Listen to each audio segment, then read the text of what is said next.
Chapitre 1.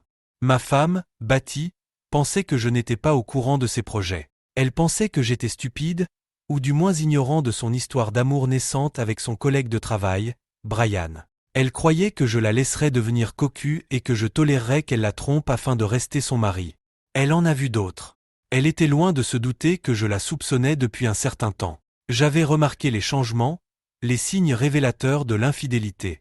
J'ai essayé de lui en parler à plusieurs reprises, mais à chaque fois, mes inquiétudes sont tombées dans l'oreille d'un sourd.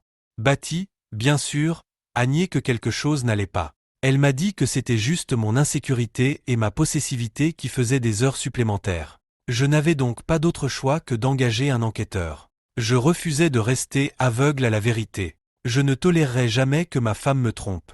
J'avais été très clair sur ce point dès le début de notre relation et je l'avais répété à maintes reprises au cours des 10 années de notre mariage. C'est donc avec des sentiments mitigés que je me suis assis dans le bureau de Jake Sloan, détective privé, et que j'ai reçu son rapport. J'ai été soulagé lorsqu'il a précisé que Bati n'avait pas été infidèle. Mais ce soulagement a été de courte durée, car il a ajouté le mot encore. Comme il l'a expliqué, ma femme avait une liaison amoureuse. Elle n'avait pas encore évolué vers une relation sexuelle, mais ce n'était qu'une question de temps.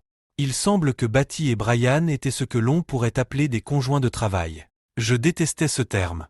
Bati n'avait qu'une seule épouse, moi. Certains peuvent trouver l'expression mignonne et inoffensive, mais pour moi, elle impliquait qu'elle avait une relation intime avec quelqu'un d'autre. Or, il s'est avéré que c'était précisément le cas.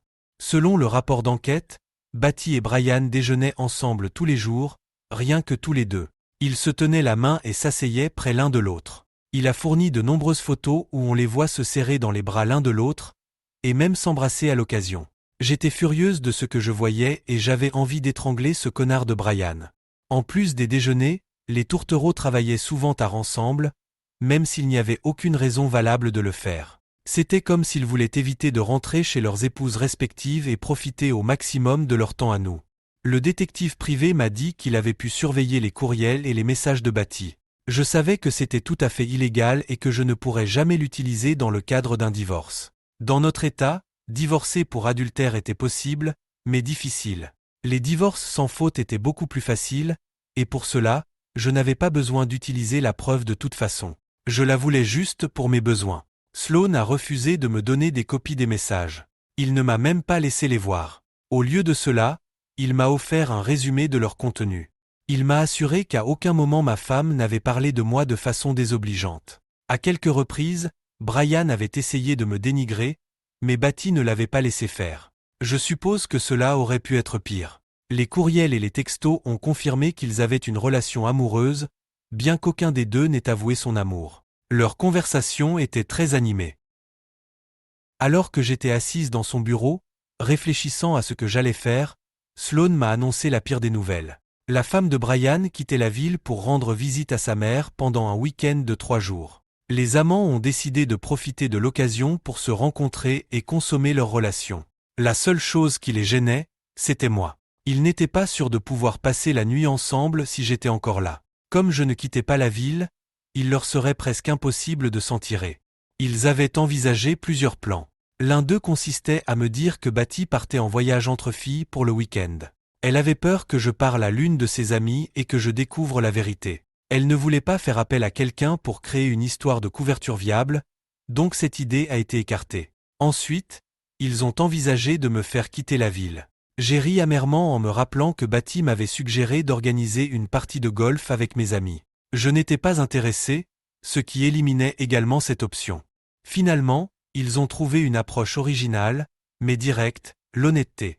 Brian croyait que j'étais un cocu en devenir et que je ferais tout pour garder Bati comme mon épouse aimante et heureuse, y compris la laisser avoir une aventure avec un autre homme. D'une manière ou d'une autre, il a fait croire à Bati qu'en couchant avec lui, elle contribuerait à améliorer notre vie de famille et notre relation. Il l'a convaincue qu'il lui suffisait de me dire ce qu'elle avait prévu de faire avec Brian pour que je la laisse faire. Manifestement, ce connard ne me connaissait pas, mais ce qui m'a le plus surpris, c'est que Bati ait gobé ses conneries. Elle devait savoir qu'il était hors de question que je le supporte. Si elle ne s'en rendait pas compte, c'est qu'elle était mentalement instable. Sloan m'a dit que c'était toutes les preuves qu'ils avaient, alors j'ai pris ce qu'il m'a donné et je suis rentré chez moi. Je lui ai demandé de continuer à surveiller les messages de Batty et de me faire savoir si quelque chose se passait. Le vendredi, Sloane m'a appelé et m'a informé que Batty allait me confronter le lundi suivant après le travail. Elle avait prévu de me dire qu'elle allait sortir avec Brian ce vendredi soir. Ce rendez-vous commencerait par un dîner et une soirée dansante, mais se terminerait par une nuit dans une chambre d'hôtel. Enfin, elle reviendrait chez moi le samedi, ou peut-être le dimanche, en fonction de la quantité de sexe qu'ils auraient eu.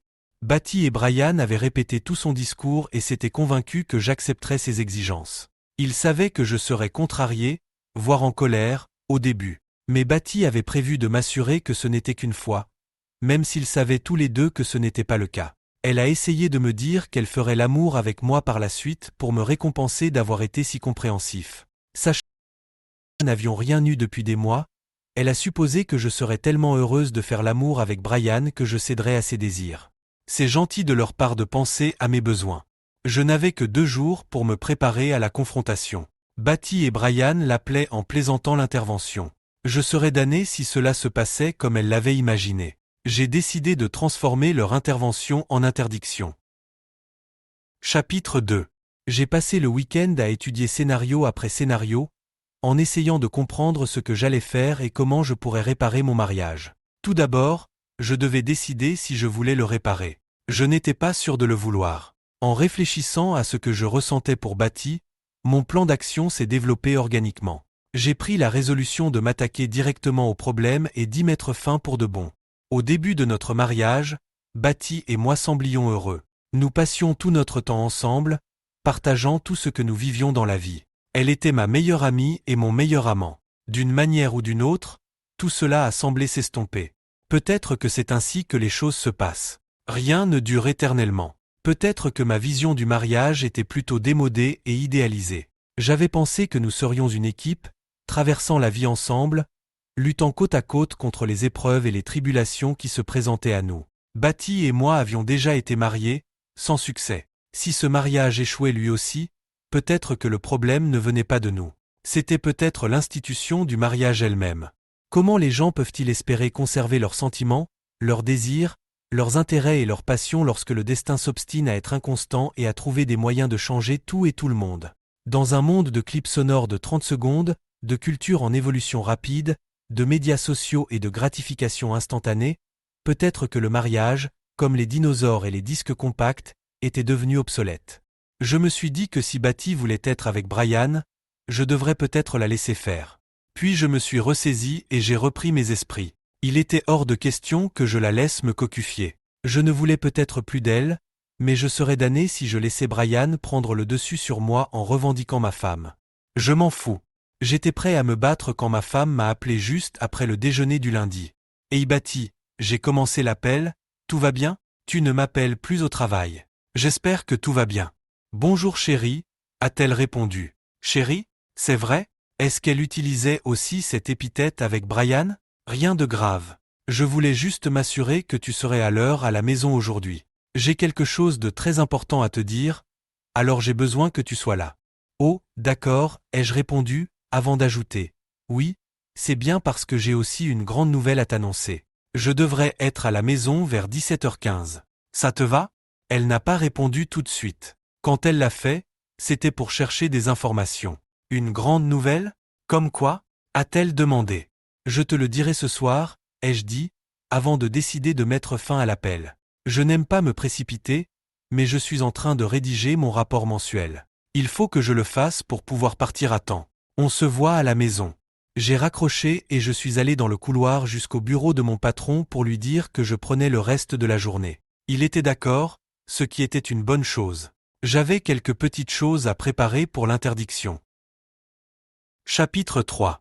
J'étais assise à la table de la cuisine quand, à 5h27, j'ai entendu la porte du garage s'ouvrir. J'étais nerveuse, mais aussi très en colère. Je m'efforçais de rester calme à l'extérieur, alors que mon intérieur débordait d'émotions brutes. J'avais une bouteille de Sauvignon blanc ouverte sur de la glace et 2 verres prêts à l'emploi. 2 minutes plus tard, la porte s'est ouverte et Batty est entrée, seule, en laissant tomber ses clés et son sac à main sur le comptoir. J'étais soulagé qu'elle n'ait pas amené Brian avec elle. Cela aurait compliqué les choses. J'ai souri. « Bonjour, chérie, ai-je dit en répétant le terme d'affection qu'elle avait utilisé plus tôt dans la journée. Bienvenue à la maison. As-tu besoin d'un peu de temps avant que nous parlions ou veux-tu te lancer tout de suite?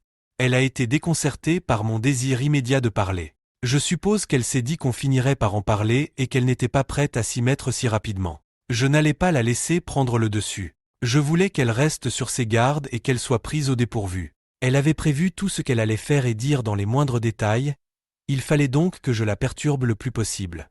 Je ne m'attendais pas à ce que tu attendes ici, mais je suppose que plus vite nous commencerons, plus vite nous pourrons continuer notre soirée, dit Bati en s'approchant et en s'asseyant en face de moi. J'aimerais commencer par mes nouvelles, si tu es d'accord. Cela ne vous dérange pas? Ai-je demandé avec insistance.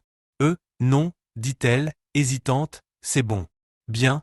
Voulez-vous un verre de vin? Ai-je demandé. Je n'ai pas attendu sa réponse. Je nous ai servi un verre à tous les deux et j'en ai placé un devant elle.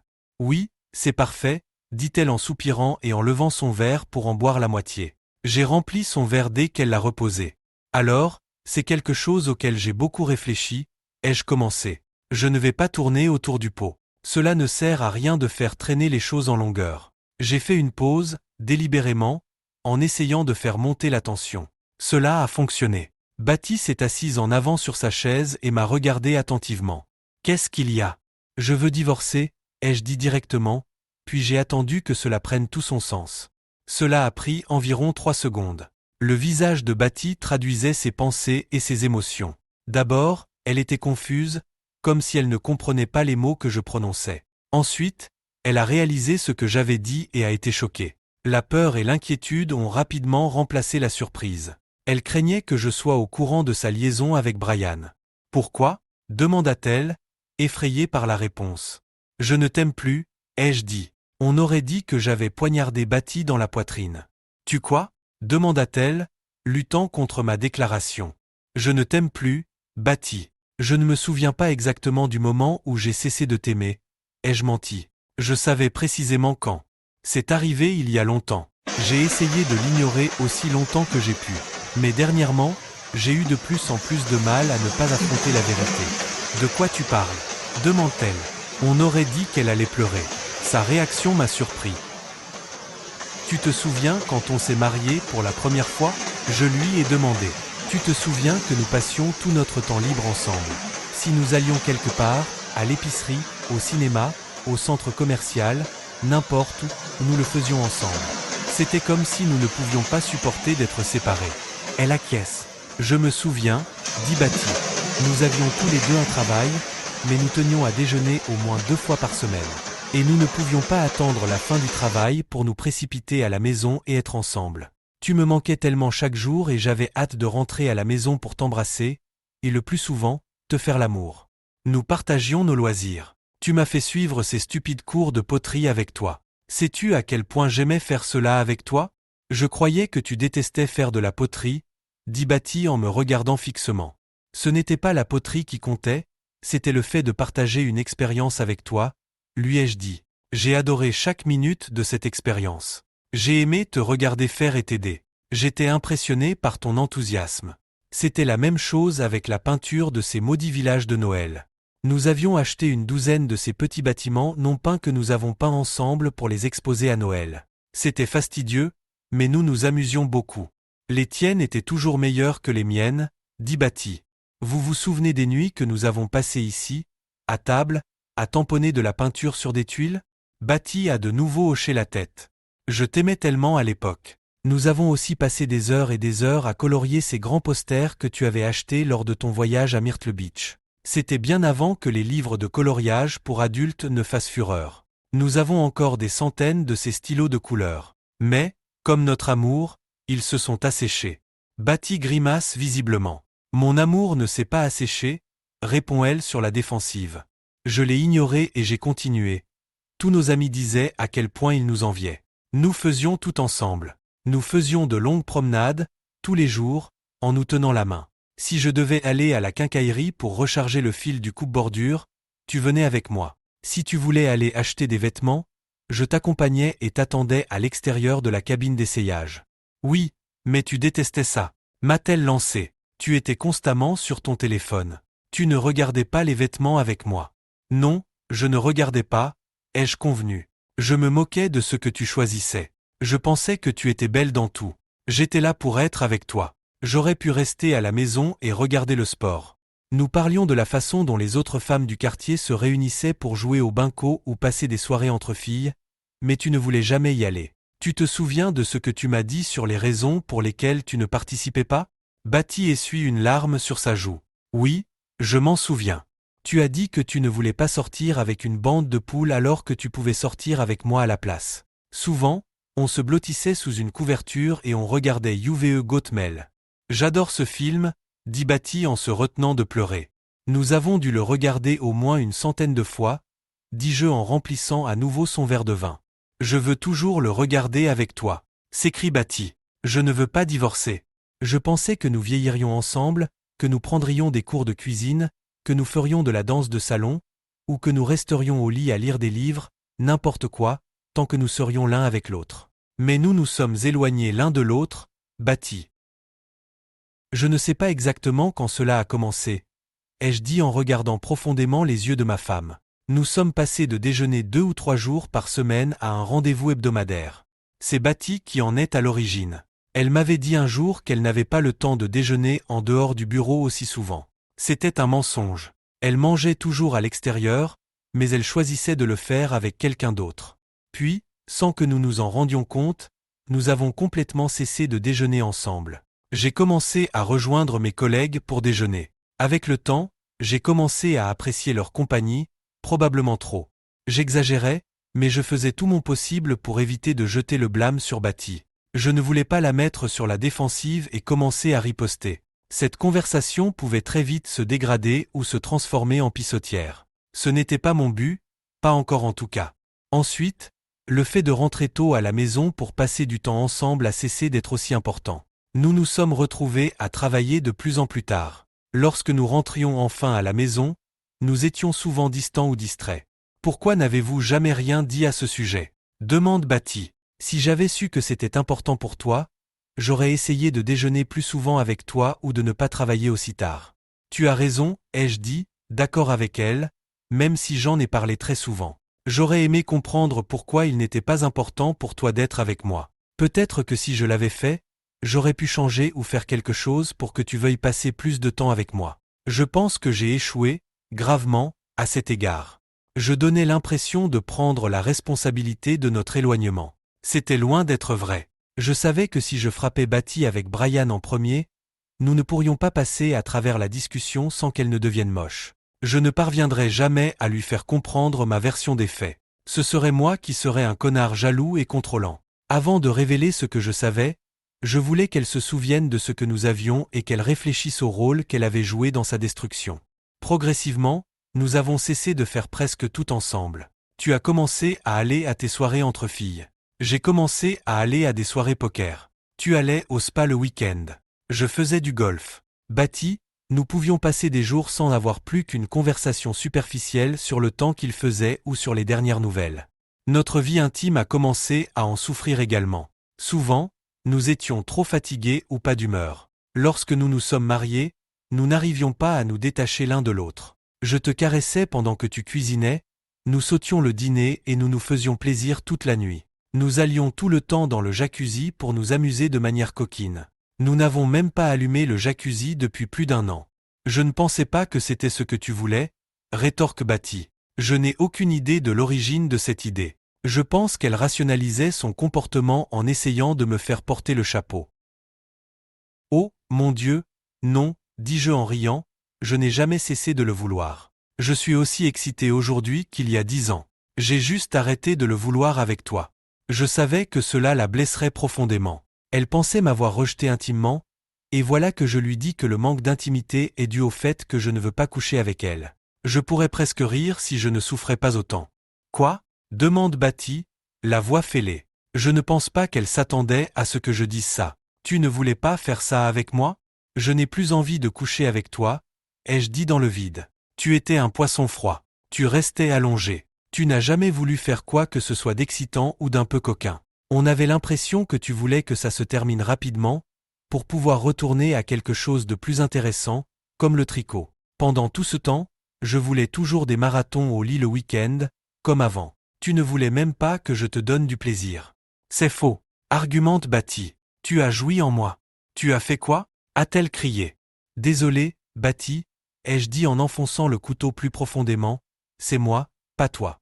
Elle m'a regardé fixement pendant quelques instants. Ses larmes avaient séché et son visage était rouge. Je ne savais pas si c'était à cause de la colère, de la frustration ou de l'embarras. J'ai rempli son verre de vin vide. Elle l'a pris et en a bu une longue gorgée. Ce n'était qu'une question de temps, ai-je poursuivi, avant que nous ne commencions à trouver quelqu'un d'autre avec qui nous voulions passer notre temps. Je ne parlais pas de moi, mais elle ne le savait pas. Soudain, elle s'est mise à parler avec colère. Tu me trompes? Es-tu tombé amoureux de quelqu'un d'autre? Bati, tu sais ce que je pense de l'infidélité. Je t'ai prêté serment lorsque nous nous sommes mariés, et je prends ce serment au sérieux.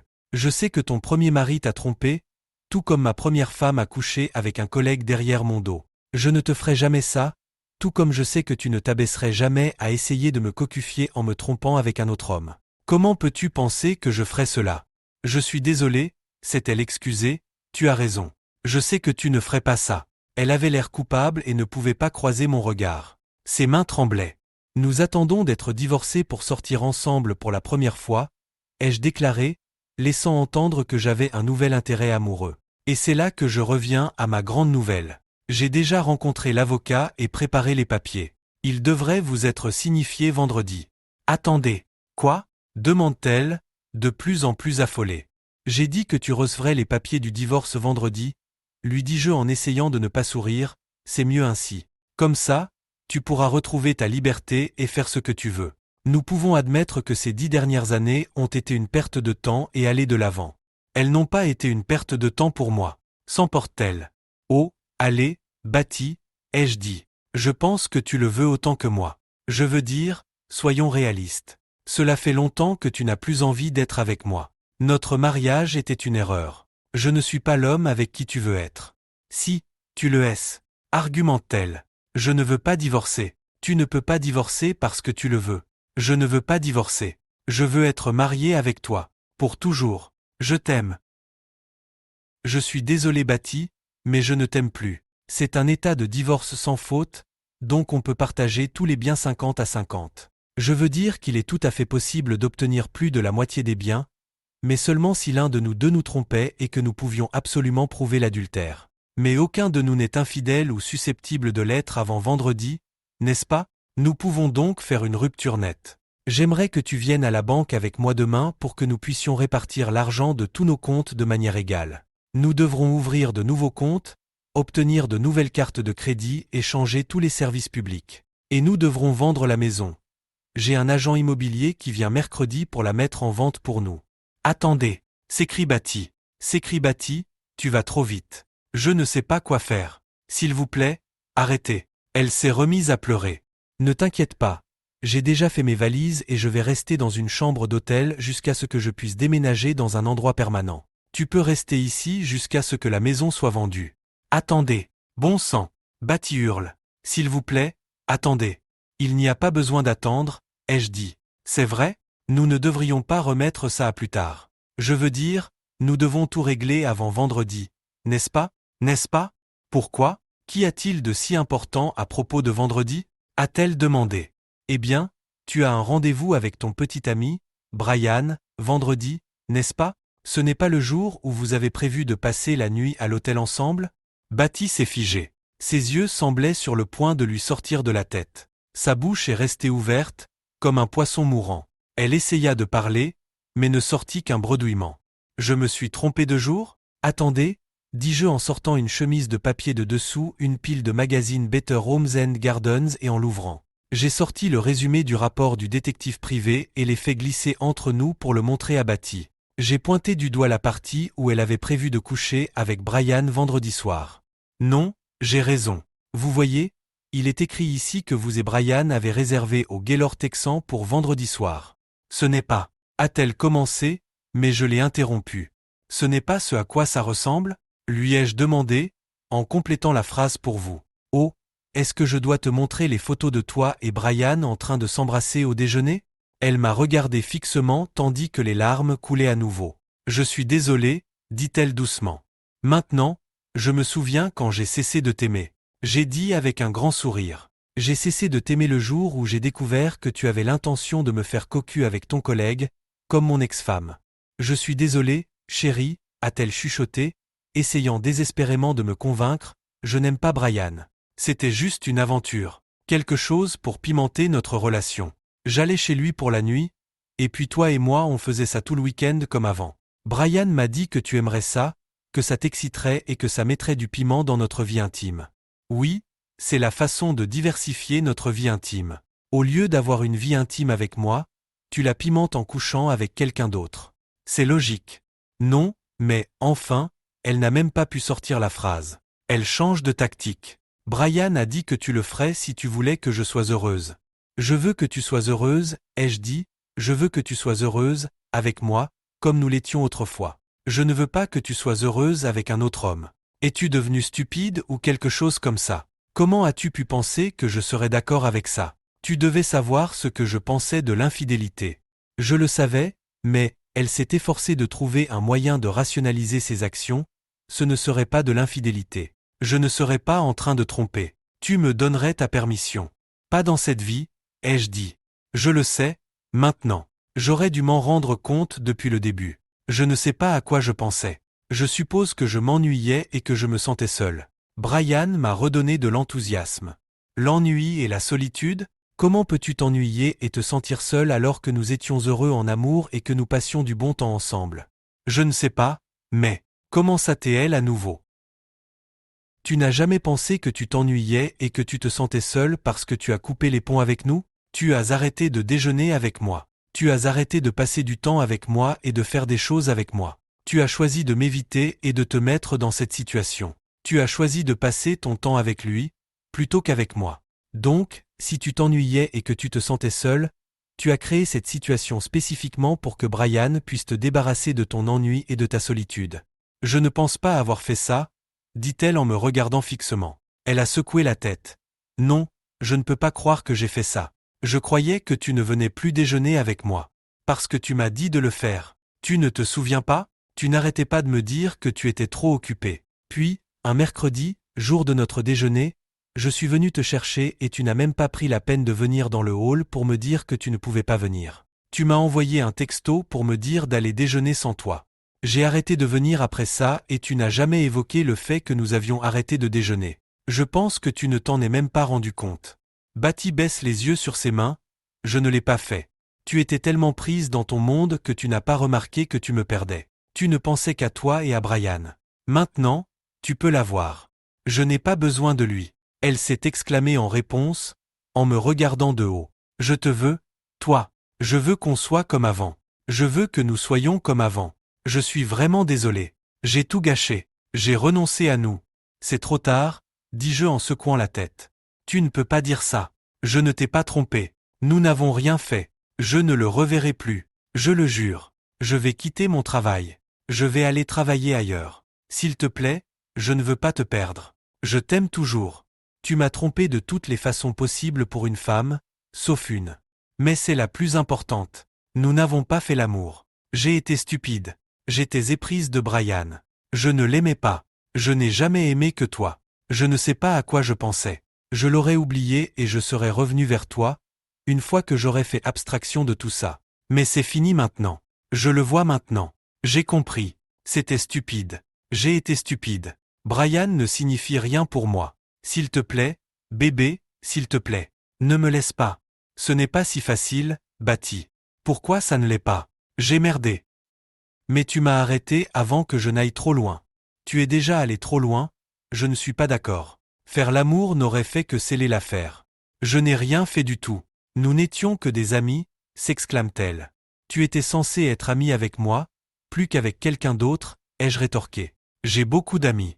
Je ne les embrasse pas. Je n'ai jamais pris le temps de passer du temps avec elles. Je ne t'ai jamais remplacé par elles, et je n'ai jamais comploté pour coucher avec elles et te forcer à accepter. Betty baissa la tête dans ses mains, sanglotant ouvertement. Je ne te négligerai plus jamais et ne te considérerai plus comme acquise. Je le jure. S'il te plaît, ne pouvons-nous pas considérer cela comme une grosse erreur? Tu ne peux pas me pardonner et me donner une autre chance? Ce n'est pas un Monopoly où l'on peut obtenir une carte de sortie de prison gratuite, lui ai-je dit. Tu n'as pas seulement fait une grosse erreur. Tu as abandonné notre amour et tu as donné ton cœur à un autre homme. Non, il n'a jamais eu mon cœur. Mon cœur a toujours été le tien. Et tu allais lui donner ton corps. Mais je ne l'ai pas fait. Tu m'en as empêché. Bon sang, tu ne m'aimes pas assez pour te battre pour moi? Est-ce que je compte si peu pour toi? Tu es tout pour moi. Je me serais battu contre n'importe qui pour toi. Je serais mort pour toi. Maintenant, je ne te pisserais pas dessus si tu étais en feu. Batty a poussé un cri strident. Elle m'a attrapé les mains et a essayé de me tirer vers elle. Noon, s'il te plaît, tu ne peux pas dire ça. Je suis vraiment désolé. Je suis vraiment, vraiment désolé. Tu dois me croire. Je crois que tu es désolé, ai-je dit. Cela me montre que tu n'es pas complètement égocentrique et sans cœur. Alors, peux-tu me donner une autre chance? S'il te plaît, je t'en supplie. S'il te plaît, ne me jette pas. Je ne te jette pas, Batty. Tu l'as fait pour moi. Je crois vraiment que tu es désolé.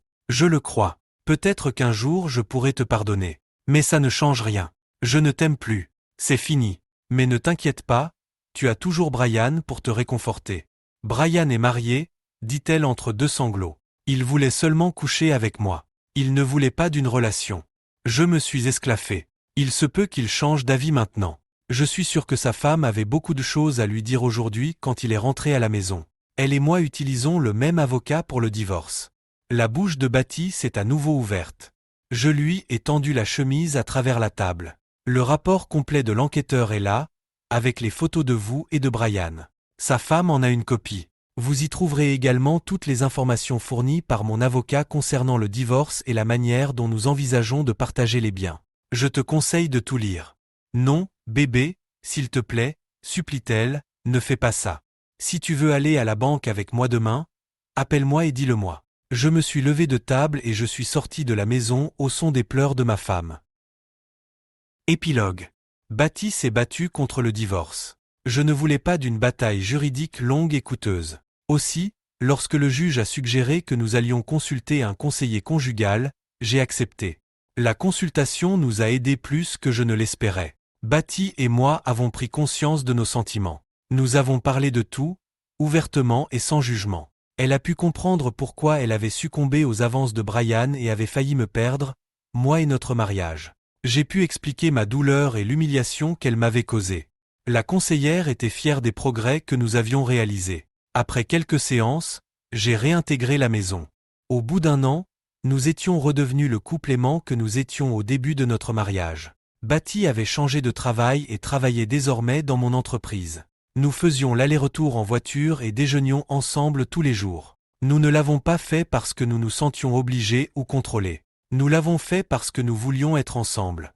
En fait, nous faisions presque tout ensemble. Nous avons sorti le petit village de Noël et terminé de peindre 2 des œuvres que nous avions abandonnées des années auparavant. Nous nous sommes inscrits à un autre cours de poterie et à des cours de danse de salon. J'ai même retrouvé la boîte contenant tous les stylos de couleur. À ma grande surprise, ils n'avaient pas séché après tout. Un soir, alors que nous étions blottis sous une couverture, mangeant du popcorn et regardant UVE Goatmail, Batty m'a embrassé et m'a dit « Merci de m'avoir donné une seconde chance ».